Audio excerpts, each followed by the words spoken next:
You're very welcome to Tipp GAA TV here on County Final Day. Clonmel Commercials are the Tipp champions, and I'm delighted to be joined here by Martin Quinlivan to just look back at this game and this year in Tipperary football. Martin, congrats to you. I know you have a couple of county medals yourself, and it's fantastic for these players to win this one today, especially after going down to Lockmore last year. They really arrived here and won the title this year. They did, yeah, in fairness to them. And if you go over the, 6 matches that they played, I think the Upper Church were 8 points behind at the end of today. I think that might have been the closest on the scoreboard at the end. But anybody that watched the game today will know that for long spells of that second half, in fairness to Upper Church, they had Commercials in a vice slip. They just couldn't score. They just couldn't get the passing in the slippy conditions just didn't go at the hand, and Commercials got back to recover.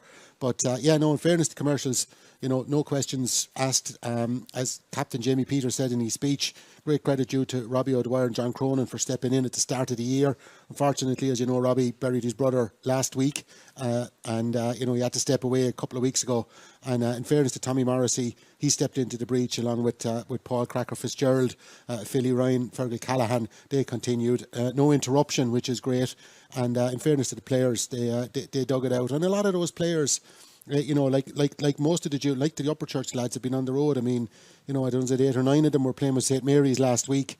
So, they've been going week on week and reached the semi-final of the Premier Intermediate and obviously managed to win the football. So they get a couple of weeks break now before they head down Leeside, I think, in the quarter-final of the Munster Club.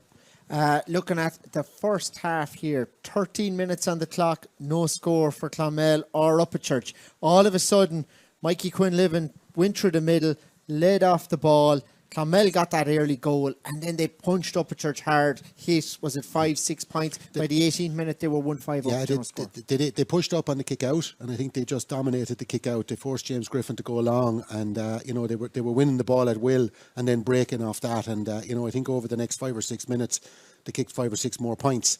And that spell, in these conditions was really too much, too big a mountain for Upper Church to come back. Even though Upper Church, in fairness, huge credit, kept fighting right to the end. They never really threatened on the scoreboard.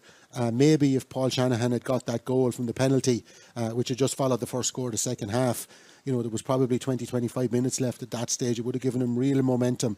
But, by the time Upper Church got the goal, it was too late to turn over the score. And in fairness to Commercials, I think even though they went down to 14 players with the double yellow card for Ross Peters, and eventually 13 when Peter McGarry walked for a black card, they did kind of dominate, they did control the last 10 minutes. They did the right things with the ball.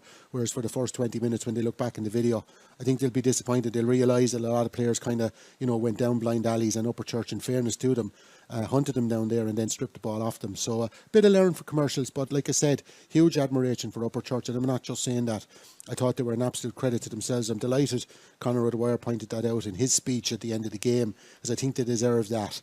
They showed all of the right character that any man should have, and while they weren't successful today, I'm sure that won't be too long away before they're winning silverware.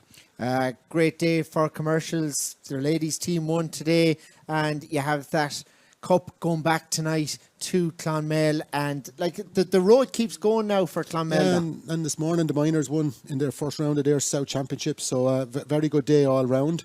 And particularly, great credit, great delight for the ladies. I was with them in Fermoy last week in terrible conditions, and obviously down in North Kerry today, I think they went down for a 1 o'clock throw in, and the game got pushed back because they had to find a new venue because the pitch they were to play in wasn't playable. So a bit of disruption, and they were 4 points down at half time, but came back and won by 2.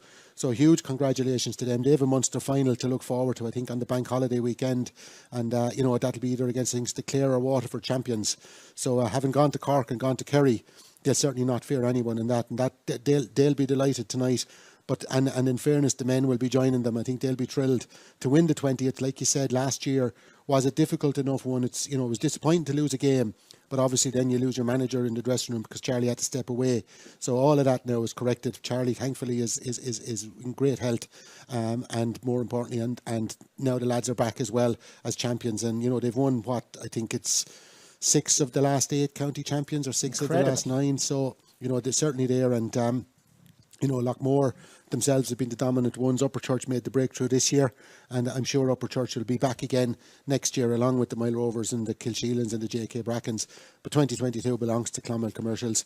They've been the dominant team in the county this year. They also won the league. They also won the South Championship. And as I said, in county football, when you look at results, they've won every game by 8 points plus. So it's very difficult to argue with them being deserving winners. Overall, Martin, has it been a good championship? You know, is there too many teams at 16? What are your thoughts on it? I mean, look, the championship takes care of itself, right? Because the team will win and they'll go on and represent the county. But I think what I'm really, really pleased with this year is a lot of our county senior stars are playing well. Jack Kennedy, man of the match here. Stephen O'Brien, outstanding in the intermediate final before it. I saw Bill Maher playing very, very well for Kilsheelan. You know, Lee McGrath was outstanding in the semi-final.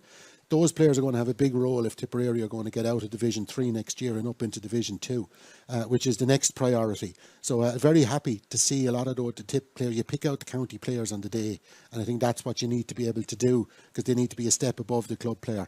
I think the championship was, you know, I think it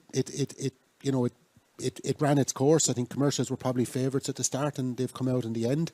I think Lockmore, probably the injuries caught up with him. Obviously, John McGrath is a huge loss to any team. And, you know, before the season even started, we knew John wasn't going to take any part in it. And that really probably put Lockmore bit back into the pack. I think Mile Rovers will probably be disappointed on the whole with their year. They didn't really lay a glove on Commercials when Commercials put the afterburners on the second half. Ardfinnan will be happy. I think Kilsheelan will probably have regrets that it just took wrong options on the day against Lockmore. Might have felt they had it done. Upperchurch will be delighted. I think JK Brackens will probably be reassessing over the summer where they are, because their style of football is great, but they're probably not as physically effective as Upperchurch, trying to play the same game, that ball running game. And I'll be honest, I think on a drier day, Upperchurch might have asked Commercials an awful lot more questions today. It's just the handling on the ball and trying to put the ball through the hands while under a bit of pressure in the middle third just turned them over. But I think Upperchurch will learn from that and maybe bring a little bit more kick passing into their game, and I think they could make the step up to the next level. So all in all, I think the championship was really good. Disappointing, I think, in around the Tom Cusack Cup, the number of walkovers, and, you know, the third round of the competition, the third round of the group stages, there was a couple of walkovers as well, where teams opted because they had big hurling matches coming up and decided not to fulfil. And obviously that's disappointing for their opponents, disappointing for the county board, and disappointing for the sponsor as well. So hopefully teams will probably take that on board, because Upperchurch have proved it, Lockmore have proved it, Commercial St Mary's, if you like, have proved it, Ballina have proved it. With the split season and games every second week, you can mix it. And if you get on a momentum, and if you have management teams either working together or the same management team, it is possible to mix it. And, you know, if the team is out on the midweek, if you're primarily a hurling team, that's great. But if your team is out the middle week and they get a victory, they're coming back into training on the Tuesday or Wednesday night before a hurling match, and they're bouncing. And, you know, maybe other teams need to start looking at that it is possible, and you take that momentum into the hurling. So, look, I think the football championship was good. Like I said, county players stood out, which is important. And, you know, we look forward now to the start of the National League next February. Great stuff. Martin Quinlivan, thanks for joining us here on Tipp GAA TV. We'll be back next week with the Premier Intermediate final as well on Tipp GAA TV, and lots of live games to come in the rest of the season. From me, Stephen Gleeson, and Martin Quinlivan.